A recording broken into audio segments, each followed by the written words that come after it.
काव्या, जिसकी उम्र 23 साल थी, शहर के शोर शराबे से दूर एक शांत गांव में और एक बड़े से पुरानी हवेली में रहने आ गई। मकान मालिक, एक गंभीर बूढ़ा आदमी, उसने उसे चाबी दी और उसे घर दिखाया। जब वे एक बड़े बोल्ट वाली खिड़की वाले कमरे में पहुंचे तो उसकी आवाज गंभीर हो गई। तुम यहाँ कुछ भी कर सकती हो, उसने चेतावनी दी, लेकिन वह खिड़की कभी मत खोलना, कभी भी उसके बाहर मत देखना। काव्या ने इस चेतावनी को एक अजीब बात समझकर टाल दिया। वह अपनी नई जिंदगी शुरू करने के लिए बेताब थी। वह आराम से रहने लगी। उसने मना किए गए कमरे के बगल वाले कमरे को अपनी स्टडी के लिए चुना। दिन शांति से बीत रहे थे, लिखने और पत्तों की हल्की सरसराहट से भरे हुए थे। मकान मालिक की चेतावनी दिमाग से निकल गई। यह तो बस उसके नए घर की एक और अजीब बात थी। कुछ ही दिनों में काव्या का सुकून टूट गया। हर रात ठीक 2:03 बजे मना किए गए कमरे से हल्की हल्की आवाज आती थी।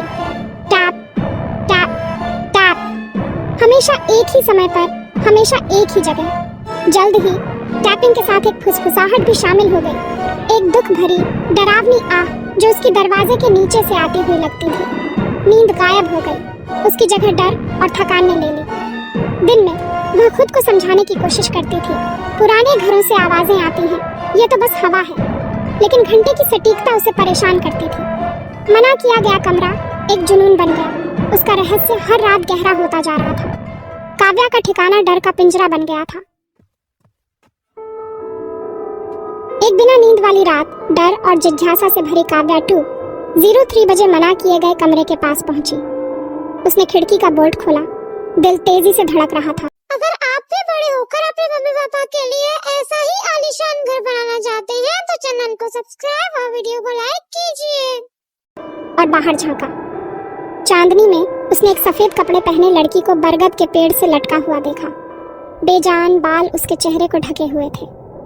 काव्या ने खिड़की जोर से बंद की और भाग गई। वह अंदर तक हिल गई थी। सुबह भी कोई आराम नहीं लाई।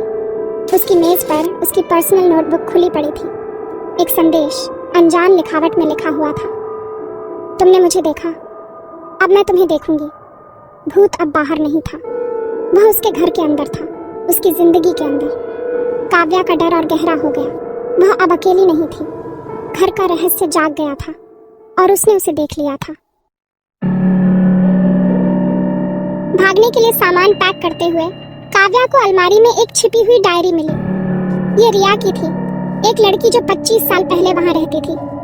रिया की एंट्रीज काव्या के अपने डर जैसी थी।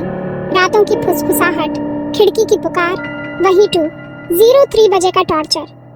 आखिरी एंट्री, वह मेरा इंतजार कर रही है। आज रात मैं उसके पास जाऊंगी। काव्या को एहसास हुआ कि रिया को भी उसी चीज ने मौत के घाट उतारा था। उसकी नोटबुक में लिखा संदेश एक वादा था, धमकी नहीं।